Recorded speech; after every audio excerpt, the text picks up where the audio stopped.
I think you have to go through and be pretty stock specific because with the Qs, you're going to get a bunch of stuff that you necessarily don't want. If you're talking over the next 10 or 20 years, obviously that's a different discussion. But like for me, I didn't care in 2022 when the NASDAQ got hit for 33%. There's probably a lot of people that did really care. We've been in such a long bull market driven by easy money policies ever since Lehman failed in 2008. At some point, with adding 1 trillion in debt every 100 days, this is going to hit the fan. I don't know when, because as people say, market can stay irrational for longer than you can stay solvent. But like we saw with a one-day drop of 12% in the Nikkei, things may not be as stable under the surface as you think it is. All right, welcome to OK Computer. I am Dan Nathan, joined by Dan Niles. He is the founder of Niles Investment Management. Dan, welcome back to the pod. Great to be on, Dan. Appreciate it. All right, here's one thing. I just got to get this out of the way. You are an amazingly transparent investor in the marketplace. Your Twitter feed is a lot going on there, and it's mark to market, which I always find really interesting. And, there's one of those things where, you have the opportunity to quote tweet and said, on August 5th, I said this, that, or the other thing. And I'll just mention that, for anyone who wants more information about Dan and his firm, you can go to nilesinvestmentmanagement.com. All right, Dan, one of the things I want to do here is talk a little bit about the macro. You and I go way back, to the late 90s, and I always thought of you as just the axe in everything going on in tech. But as you and I have spent more time on the pod and on CNBC over the last few years, you've developed over the last, I think, couple decades, a real knack for the macro. And I think that you probably like to start top down and then work the bottoms up with the stuff that you do very well on a single stock basis. So we're going to do a couple things today. We're going to talk about your macro view, and there's a lot going on over the next, let's call it month or so. And then also let's focus on some of these tech names that, are kind of interesting to you and the rest of the investment community. And you guys know what they are. It's the Mag7. And then if there's anything going on outside of tech that you find interesting. So that is what we are charged to do here today. Dan, let's talk about it. On Friday morning, Fed Chair Powell speaks in Jackson Hole. This is an event that, over the years, I think that there's been a handful of pivots, or at least some sort of strong sort of indication of what the Fed might do. And then we've seen some big market movements, both up and down, off of that. So let's start with what your expectations are, where you are as far as what the Fed should be doing and what you think they're likely to indicate, and especially as we go into their September policy meeting. Yeah, I think it's pretty clear cut because I think August 5th, when the Nikkei dropped 12% a day and the S&P got hit for 3% a day, kind of solidified what Powell's going to do this Friday, which is he does not want to do anything to upset the stock market, and neither do any of the other central bankers. So they're going to be soothing, they're going to be calming, they're not going to do anything that they think could be interpreted negatively. And so I think the event's going to be taken well, and you're in a global easing cycle for the most part, and so with the exception of Japan, but that's good for risk assets. And so from a top-down perspective, you may get the first soft landing when the Fed's been raising rates aggressively since the mid-1990s. And if that's the case, then the path of least resistance for the market's probably higher. So that's the way I would view the Fed meeting, and is that Nikkei 12% drop in a day basically made it so that they're going to try their darn best to sound bullish. Yeah, and so interesting. So to kind of nail the soft landing, you have to assume that risk asset prices, from stocks to housing to a whole host of other things, they don't fall out of bed because the consumer here in the U.S. Is weakening. We've seen definitely some weak consumer data out of China, and for U.S. multinationals, that's a bit of a problem. But then when you think about the dollar, the way it's just collapsed in the last few weeks as yields in the 10-year have come under 4%. Talk to me a little bit of how you're thinking about that. Maybe the bond market or the treasury market has gotten in front of what the Fed might do, which is normally the case, and the dollar is going down commensurate with that. I'm just curious how you're thinking about, how many rate cuts we get this year, and is that a bit of a tailwind for U.S. multinationals, especially with the dollar coming in the way it has? I think absolutely, because you look at the S&P, about 30% of the earnings are from outside the US. And so the dollar weakening, really helps with that, because every dollar you get from Europe or China or some other jurisdiction will get translated back into US dollar revenues at a higher pace. And so that's a really good sign. I think from a big picture basis, the number one thing is, are we going to get a recession or not in the US? And there's one metric I've sort of stuck with, whether it's predicting inflation, which, saying back in 2021, like the inflation is going to be horrible because of the policies we've got. Because at that time, you had 2 times as many job openings as people unemployed. There is no way in the services led economy that you're not going to get inflation with that kind of statistic. And that's what you got. And that's also why I don't think we're going to get a recession this year, is even though the labor market has weakened, we still have over 10% more job openings than people unemployed. And by the way, just for historical purposes, for as long as we have data points, it's normally the other way, even in a healthy economy. You have, you know, 10, 20% more people unemployed than you have job openings. So this is a pretty healthy labor market. You've got 4.3% unemployment. Um, you've got GDP growth that's averaging close to 3%. The most recent forecast for GDP for this upcoming quarter is around that level as well. And to your point, as you mentioned earlier, the Fed's going to be cutting. You're probably going to get 3 cuts this year. You're going to get more next year, because people seem to be glommed onto the fact that Fed funds rate is at 5% and inflation is, let's call it 2 to 3%. And so the Fed can theoretically cut that 5 to get it down to that 2 to 3 level and be okay.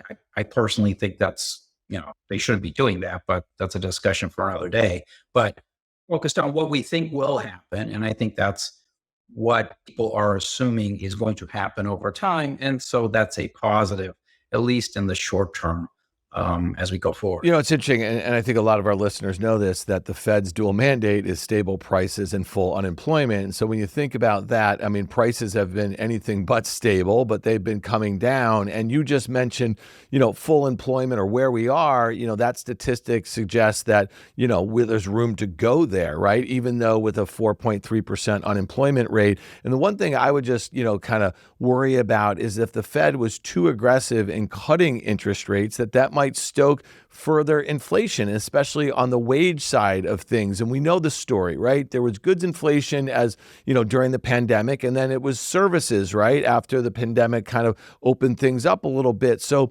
again, economists worry about this kind of, price, hike spiral, or whatever the heck they call it. It really feels like it's in wages and then in some staples like food and the like here, because crude oil has been coming in despite geopolitical risk, because of, weakness in China and the like, which should also be a tailwind to a U.S. consumer. So the one thing I'll just say is things are about as clear as mud as it relates to, some of these different data points. But I guess I'm with you. When I think back to 2022, when the stock market was in a bear market, it was basically pricing the near certainty of a recession in 2023, and it never happened. So now if you think about all this data that, you could look at it glass half full or glass half empty, the idea, that we're about to go in a recession just as the Fed is ready to start cutting interest rates doesn't seem particularly likely to me right now.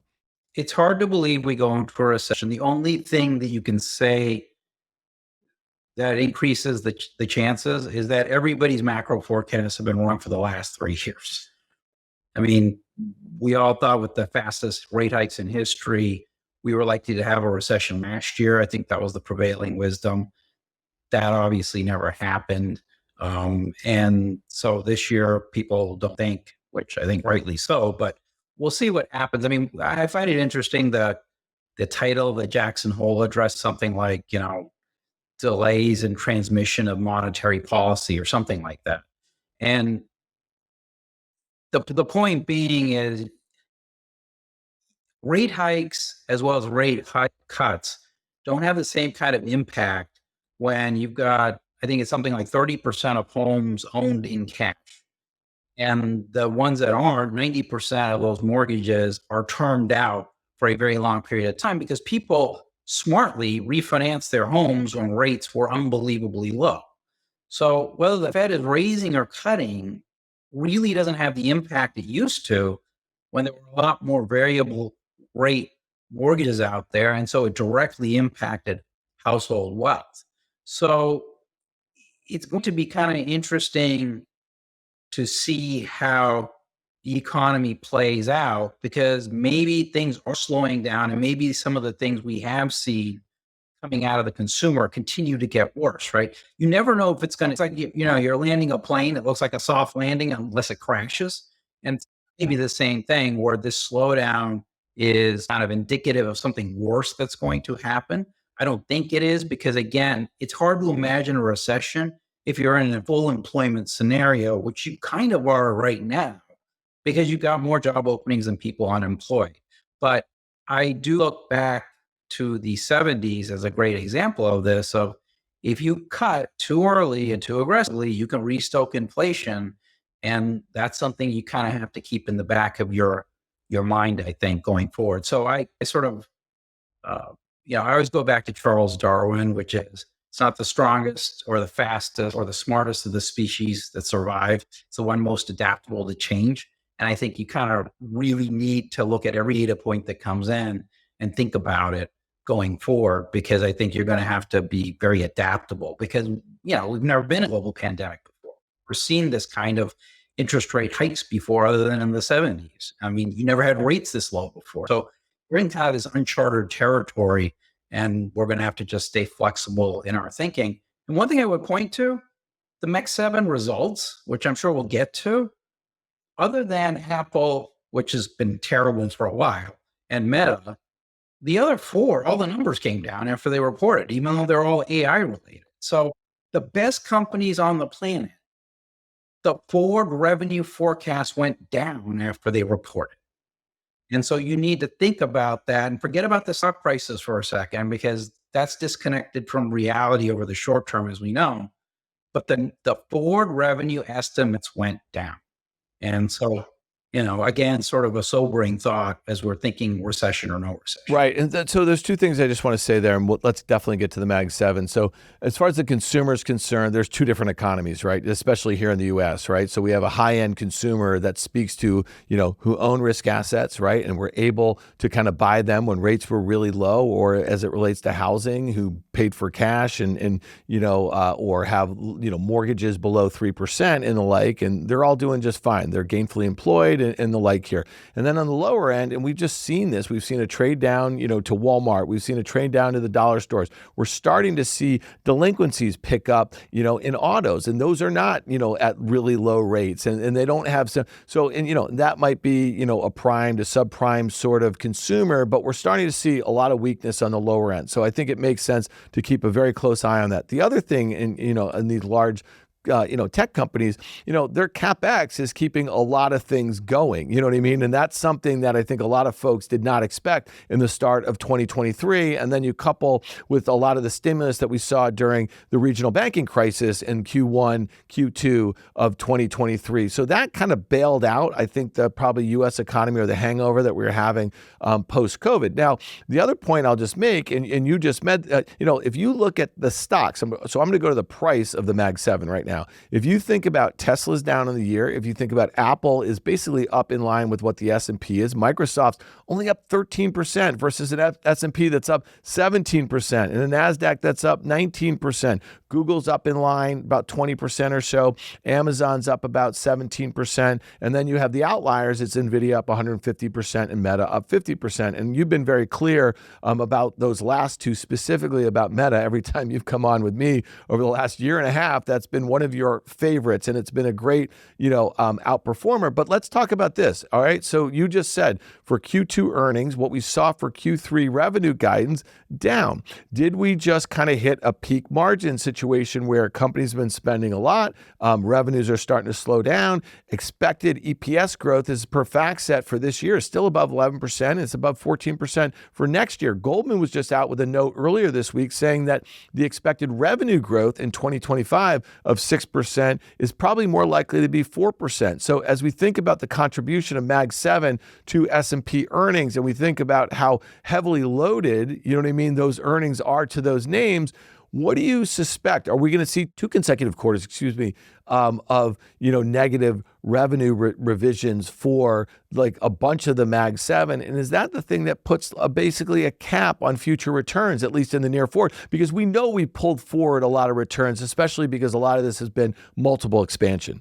Yeah, and I think the one that surprised and worried me the most was Amazon, because Amazon's a share gainer in a recession. That's what's happened the last two times.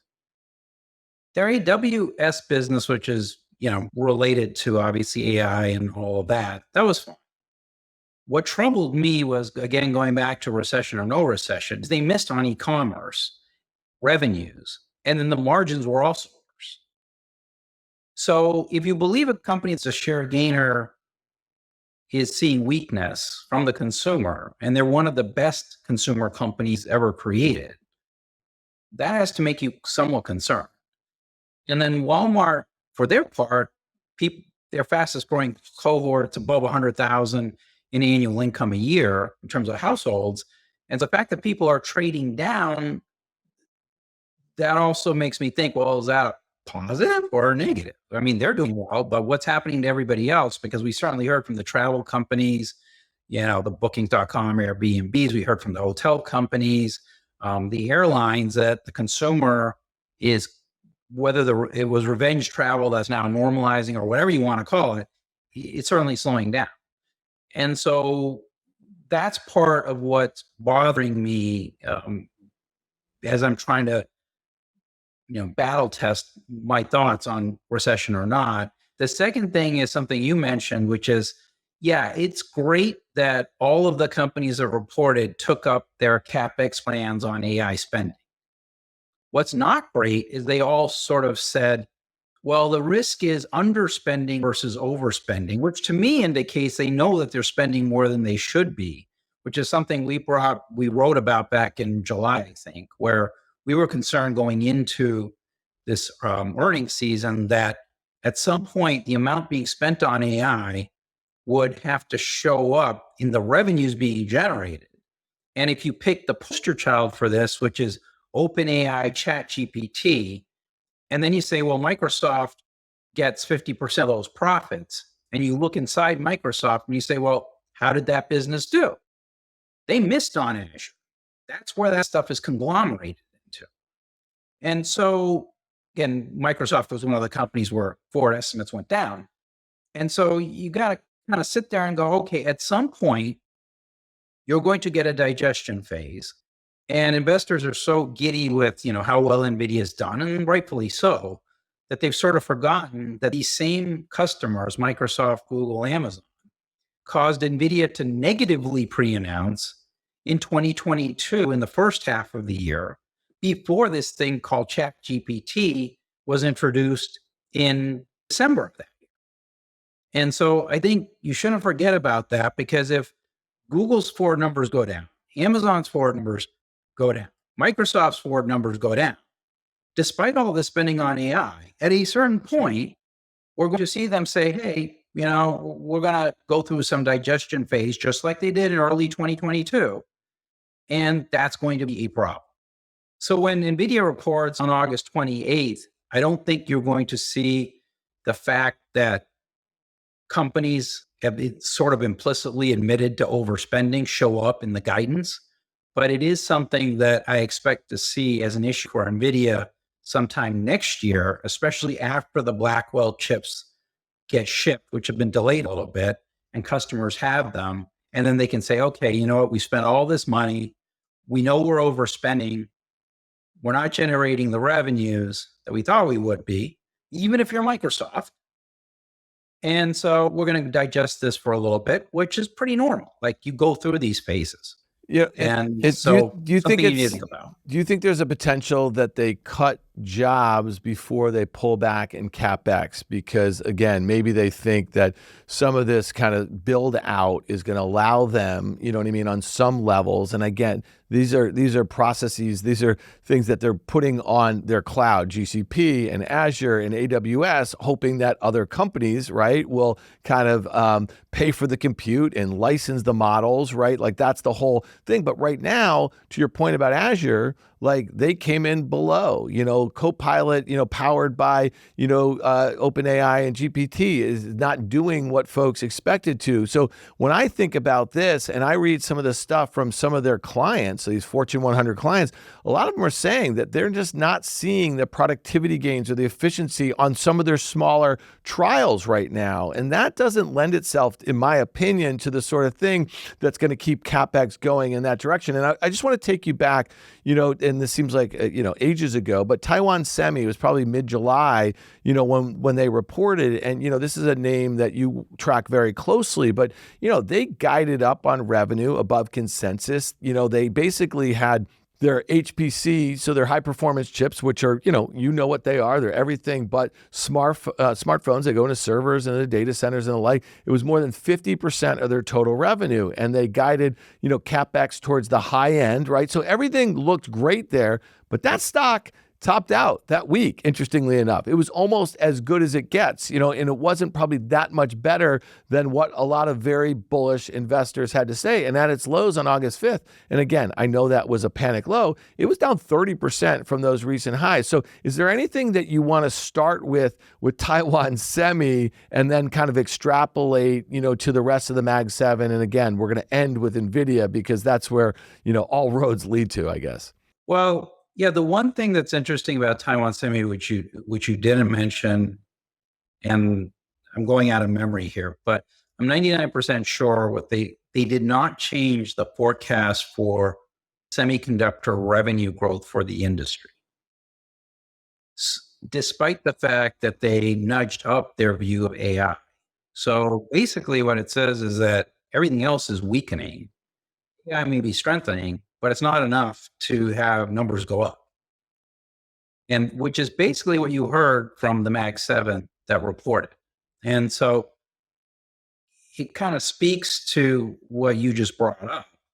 And then you tie that again, Sequoia had this paper that they put out, which is a venture capital firm. They were the investors in Nvidia, initially when Nvidia was valued at, 15 million bucks or so way back, in the 90s.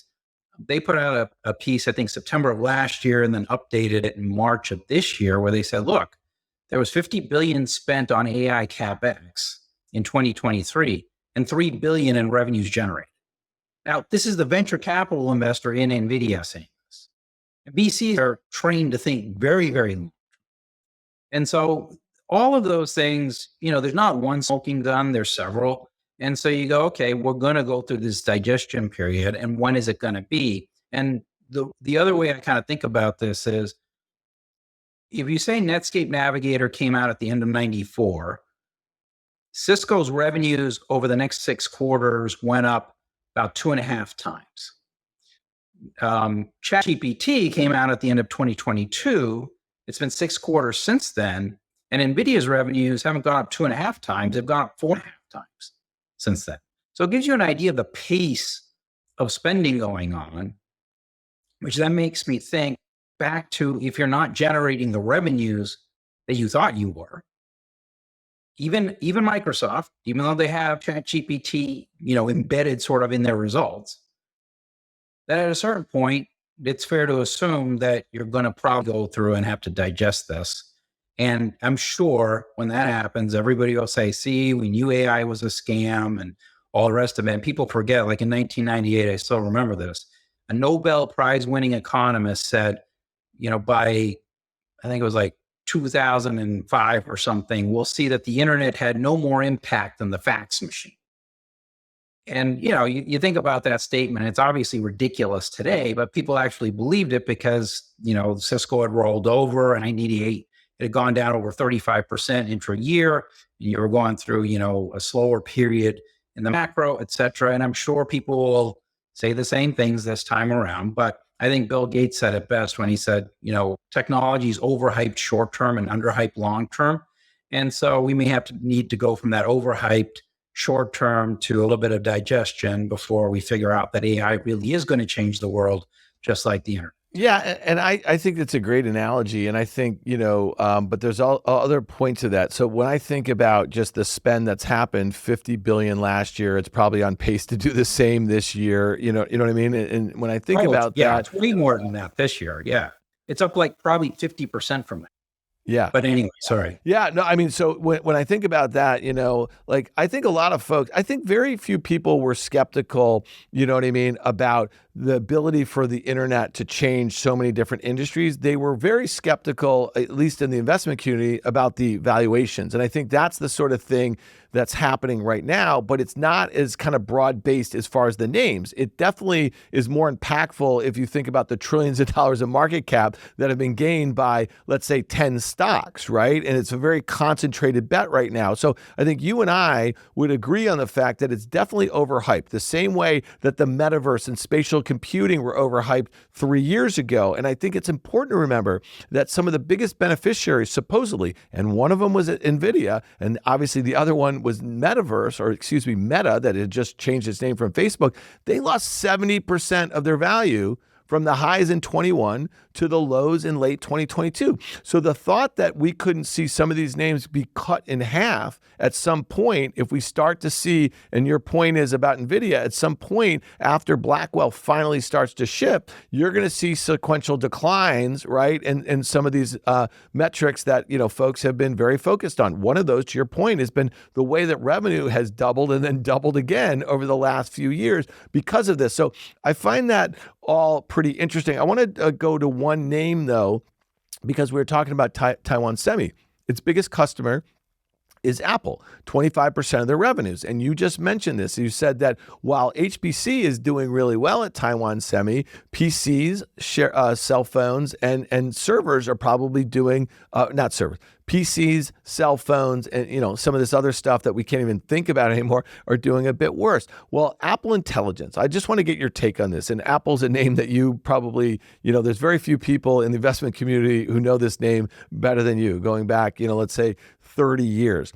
And I think about the excitement around Apple Intelligence, at least in the investor community. I don't hear consumers saying, I need to upgrade to a 16 because this Apple Intelligence is going to be amazing and it's going to change my whole experience, using a smartphone. And so if I think about 20% gains since WWDC on June 10th, it's a $3.5 trillion market cap company trading at a multiple it has not traded at in a long time because of the hope that we go through this amazing upgrade cycle and then service revenues gets accelerated based on all these things. And we know that this is just not going to work that well out of the gate. We know that some of these features are not going to be, added until some point in 2025. What's your thought on Apple here? And what is Taiwan Semi? What is some of their guidance into you suggesting about how the launch of this product is going to go? To be clear, Taiwan Semi is actually pretty bullish on smartphones.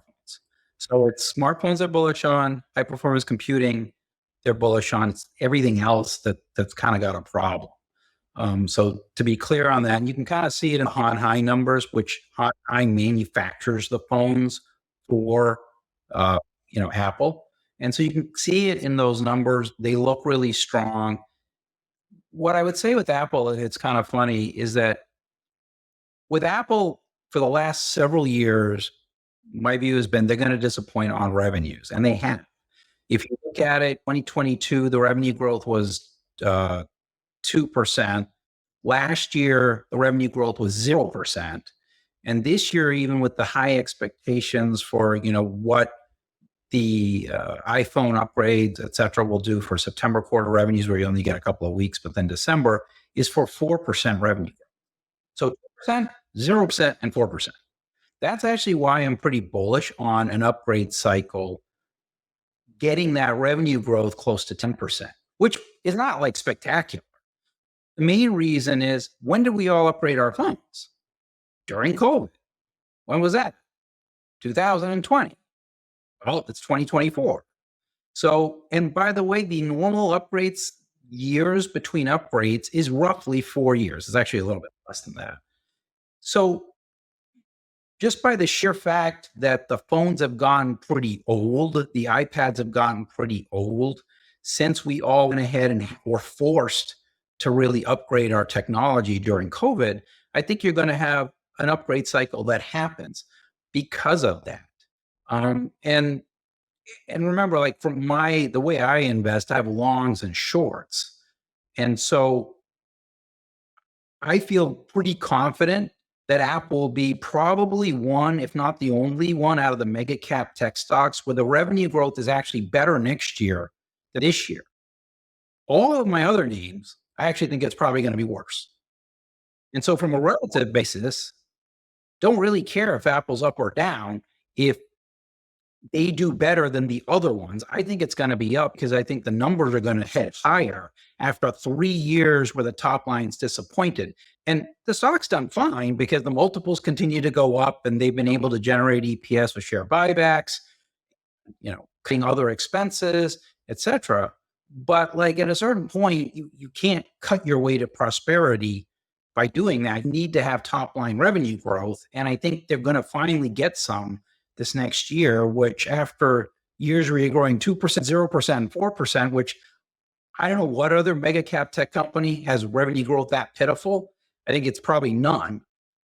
They get something. And I think that has more to do with people not really buying iPhones for the last, 4 years roughly since COVID hit. Yeah, so I just want to make one point about Taiwan Semi and smartphones and what you mentioned about Foxconn. I mean, how often do we see a really bullish outlook leading into the fall for the builds, and then we see an article in Bloomberg, that comes out at some point in kind of early October, mid-October, it says that Apple is scaling back, you know what I mean, their orders. I mean, we see that all the time, and I guess I'm really skeptical of these kind of huge upgrade cycles that a lot of sell-side analysts, it gives them something to talk about. They talk about the length in which, the life cycle of owning an iPhone and the like here. So, I look at the numbers in Apple, and it really was calendar 2021, right, to your point, where they had that huge spike. But the one point I'll make about, Apple with revenue expectations, the street is already at 8% for 2025. You know what I mean? So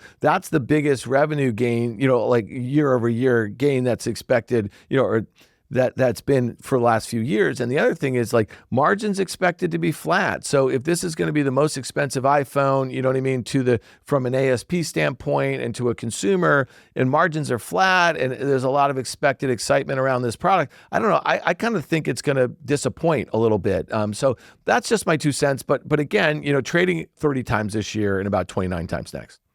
Yeah, I mean, what I would say is, as I said earlier, right, it's this person who's most adaptable to change. So we're going to watch all the numbers, see how it comes out. Obviously, the last 3 years, every year it seems like somebody calls for an upgrade cycle. This year, the one thing that I think is different is that, like it or not, the consumer has been bombarded with AI talk. So if they feel like, well, yeah, maybe I upgrade my iPhone this year or next year, and I could get a taste of this AI thing on something that I'm going to have on me all the time. I love it. I think it's great. I use it. Uh, and if you can get it on something you're going to have on you 24/7, and it's something that you want to upgrade anyway, I think on the margin, again, 4% unemployment, 10% more job openings than people unemployed, wages going up, the stock market higher. I think consumers will go ahead and say, yeah, I'll spend a little bit of money on this. And it's really that installed base that you're after, right? Because if you think about it and you say, well, how many iPhones are installed in the world? About 1.2 billion. How many, how many iPhones does Apple sell a year? 235. You only need that upgrade rate to go up by a few percentage points. When you're talking about a 1.2 billion unit installed base for it to be impactful. So we'll see. Obviously, valuations make no sense, but they made no sense 3 years ago. And they make less sense today. But I think the one thing that I've learned being a tech investor is when estimates start going down, they go down more than you ever thought possible. If you told any Apple bull, including Warren Buffett 3 years ago, that Apple's revenue growth will compound at 2% for the next 3 years, when all these other tech companies will be growing, double digits. Nobody would have believed you. But, you get some multiple expansion and all the other stuff we talked about. Stock works out fine. I think for the first time in 3 years, I actually feel good about this. I could be totally wrong, obviously. And, as Neil Bohr said, prediction is very difficult, especially if it's about the future. Yeah, So 100%. this is definitely one of those cases. But, we'll see. It's a relative game. I've got other shorts. I'm not that concerned about it. I feel like if Apple misses, it'll be because the consumer is weaker than I expected. And there's other things I can be short to hopefully offset that. Well, we'll see what. Let me just make one, again, I think you and I are very optimistic about how AI kind of works again into all different industries. And the first place it's going to kind of affect is obviously tech. And one of the biggest uptakes we've seen by these large language models is, coding, right? And that's something that, makes perfect sense if you think about it. And as I think about monetizing the consumer, you just mentioned OpenAI and their revenue is running at like a $3 billion run rate. And obviously Microsoft is, for all intents and purposes, a big reseller, right, of that technology. And I think to myself, okay, so if Apple just licensed and they didn't pay anything for it, and I think that's a big point of why the stock rallied so much after WWDC, I say to myself, okay, so OpenAI is going to be embedded in iOS and there's going to be some stuff on the device. Well, I'm already using Perplexity that has access to 4 different models. You know what I mean? And I'm paying $20 a month from that. And then, we're already using tons of Google apps on my iPhone. Well, Gemini is embedded in that. And if I want to pay for Gemini and not Perplexity, and Gemini is not in Perplexity right now, well, then that works pretty well on my iPhone 2. You know what I mean? Now, my iPhone also, not my iPhone 2 going back to 2009. So my point is, I think there's going to be a lot of options. I think these models are going to become very commoditized. I think that there's going to be some hardware makers that integrate it really well in a seamless manner, but it's not going to be Apple in its first year. And it may not be Apple in its second year above and beyond what some early adopters are already experiencing with these apps, whether it be Perplexity or Gemini within Google properties and the like. So that's just my 2 cents. And then, Meta with Llama is coming on. And you think about the installed base of Meta users between Instagram, the Blue Page, and WhatsApp. If they can ever get their act together with Meta AI, that's going to be a very powerful force. And then that's also something that people use on their iPhones too, right? So I just think there's going to be a lot of competition. No, there is. But again, what's the platform you're going to run all this on? It's your phone. So, yeah, I mean, I firmly believe like everybody has their favorite. I actually agree with you. I think Perplexity is probably the best. But whatever you decide to choose, you need a piece of hardware to run this. A piece of hardware you have on you 24/7 is your phone. And so you're going to need, if your phone is 4 years old, you're probably going to need a more powerful phone. So you're just not annoyed with the latency, or in some cases, you won't even be able to run it. Just with the iPhone, you're going to need an iPhone 15 Pro or better.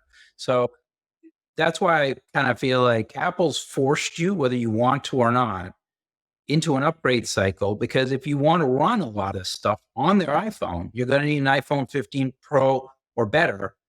Less than 10% of that installed base is an iPhone 15 Pro or better. That's a lot. That's a lot of, and let's face it, consumers, and we're all human, right? It's the FOMO thing. Your neighbor has, a phone that can do all this stuff, where you're a teenager and your friends can all do all these cool things on their phone and you can't. You're going to upgrade your phone. And I think going to be a big deal, because there's some pretty cool stuff you can do with AI on your phone. Yeah, but most of the folks who were at that WWDC didn't get to see much of that stuff live. They've already pushed out some of the stuff. I know. I have teenagers, I have college-age kids, and most of the kids that I see do not have pros, for the most part, right? And so if they're going to jack up the price for this thing, I just don't think it's worthy of an upgrade this year. It might be next year. And I also think that there's so few early adopters for this sort of technology technology because, I can think about so many people in my life who could care less about some of these features right now. They don't even know what they are. It's going to take a couple years, in my opinion, to kind of, demonstrate the value proposition. But again, think about it this way, right? Revenue growth this year is forecasted at 4. Next year, it's forecasted at 8. You think this is worth just 4% improvement in their growth rate? Yeah, I mean, I think you can probably clear that bar. It's not like we're saying it's 4 going to 20. So, and again, like we may be talking at the end of December, and it's like, oh, nothing happened. The one other thing that to me is an interesting tell is that both AT&T and Verizon had the lowest upgrades ever for their install base. Now, that's a coincidence. Or maybe it's people going, well, why would I upgrade now when I got this new phone coming with this thing called AI? And I don't know if it's any good or not, but hey, I might as well wait, not upgrade then, and then play around with it. Yeah, no doubt. I'm with you. It makes sense. You and I will have the opportunity, hopefully in the fall, to kind of bat this around a little bit. Before we get out of here, let's talk about Nvidia. We kind of touched on it a little bit. They report, August 28th, so next week. Expectations, as always, are high into the print. You hear folks like me, pundits, saying, hey, this is the one. This is going to be a really important one. It's like the equivalent of a macro sort of event. You've been highlighting the fact, and you've been doing it for, months now with me, not suggesting that's going to happen this quarter or next quarter, but at some point, you're going to see a deceleration, right, for a whole host of different reasons. So what is your expectation going into the print? The way the stock has come back from, 90 and its panic lows on August 5th to 128, the all-time high was, I don't know, another, $15 or so. I think it was 140 or something like that. So thoughts into the print here, because this is one that's obviously always on folks' radar. They look at the valuation, they look at the expected growth. This year, revenue growth and earnings growth expected to be 100% and then decel to, 40-ish or something next year. Margins, they've already told us, are going to come down, right? Who knows when Blackwell might be shipping, at scale. And the other thing, and maybe you could kind of help me out with this, is like, if you've just been spending billions and billions of dollars on H100s, how quickly do you want to go and upgrade to Blackwell? You know what I'm saying? And then there's Rubin the next year. And so I'm just curious how this all works out for them, because Jensen Huang's done a really nice job, articulating what the product roadmap is. But if we're probably not far away from a pullback in CapEx due to the lack of monetization of a lot of these buyers, do they even get at scale to Blackwell in 2025? Yeah, I mean, I've pretty consistently said after Blackwell ships in volume, that's when you're going to get the pause in CapEx. And I think based on the commentary that, the biggest risk is underspending versus overspending, which is what we heard from the likes of Microsoft and Google, most recent quarter when they reported. I think you're going to see a down sequential quarter. And to put it in context, Cisco didn't see down sequential quarter in revenues for 6 years, the internet build out, which is pretty remarkable when you think about it. So I think with Nvidia, like they're going to blow out the quarter. That's obvious, which everybody's expecting.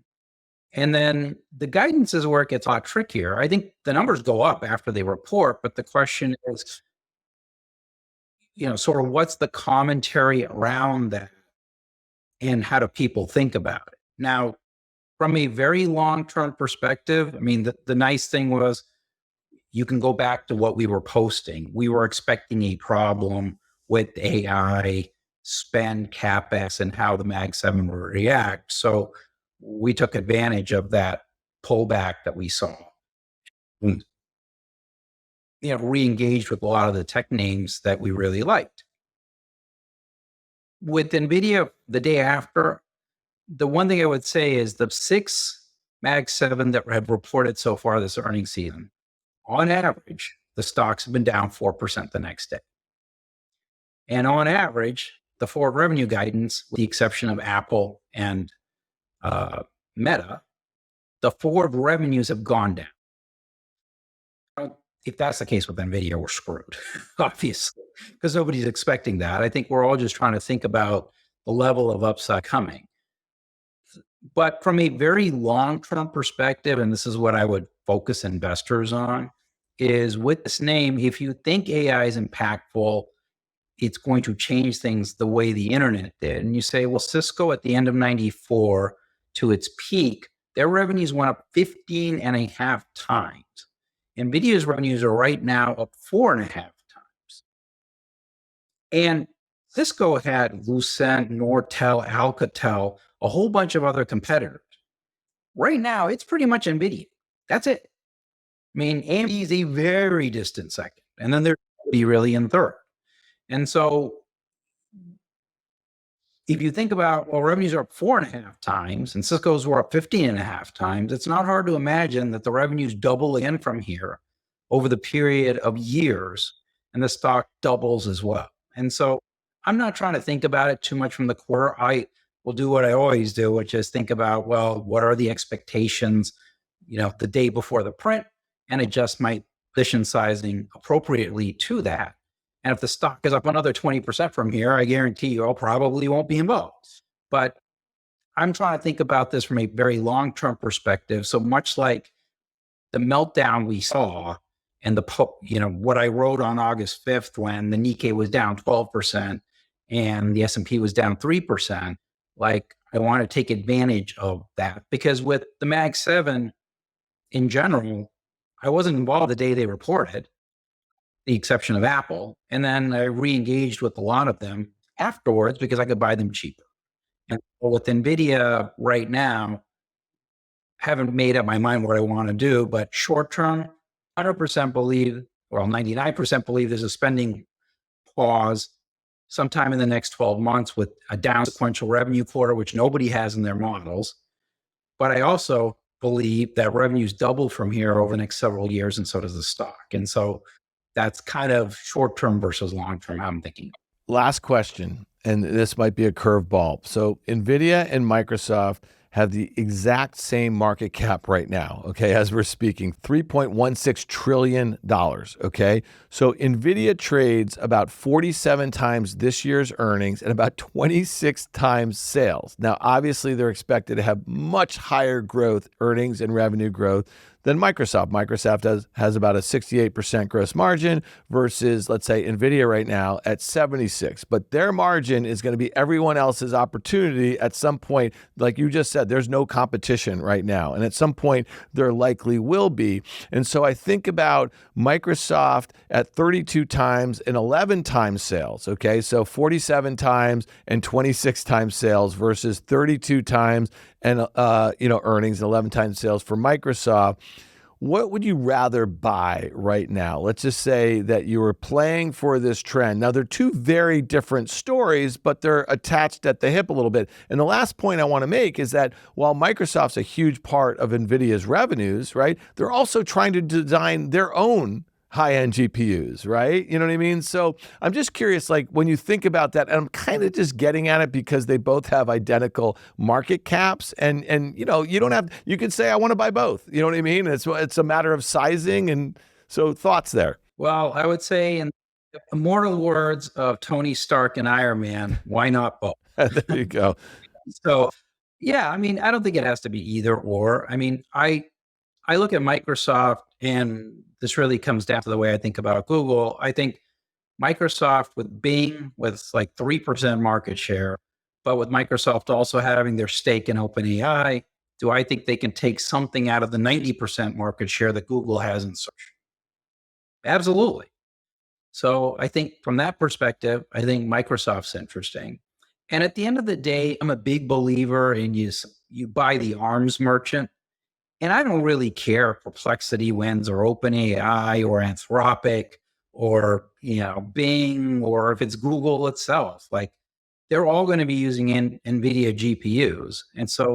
And with AMD so far behind and Intel really, unfortunately, nowhere, I think NVIDIA is very interesting as well, because here's the other side to this is that Cisco stock may have gone up 4,000% from the end of 94 to its peak. But the valuation it got to over 100 times PE. Nvidia is sitting, close to 50 times, and the numbers are probably going to continue to go up with, ebbs and flows along the way.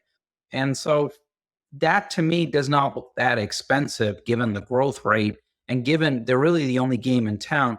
And as for the competition part of it, I think the one thing that people underestimate with Nvidia is that their software to design to use their GPUs is everywhere. And I was an ex-engineer. Once you learn to use a piece of software to do something, you don't want to get off of it unless something else is so much insanely better than what you're currently doing. And AMD stuff is not better. So it's going to take a lot more than just a better chip to get people to adopt AMD versus NVIDIA. Quite honestly, a lot of this is adopting AMD chips to keep NVIDIA honest because, you want to have something. It's like the old days, right? Where you'd buy a little bit of AMD microprocessors just to try to have some leverage over Intel. So that's why I'm not that concerned from a longer term perspective. I'm a big believer AI changes everything. I use it already. I'm going to use it more going forward. I think all businesses are going to do that. Walmart spent a lot of time on their call talking about how they were using AI and how it was really helping their business.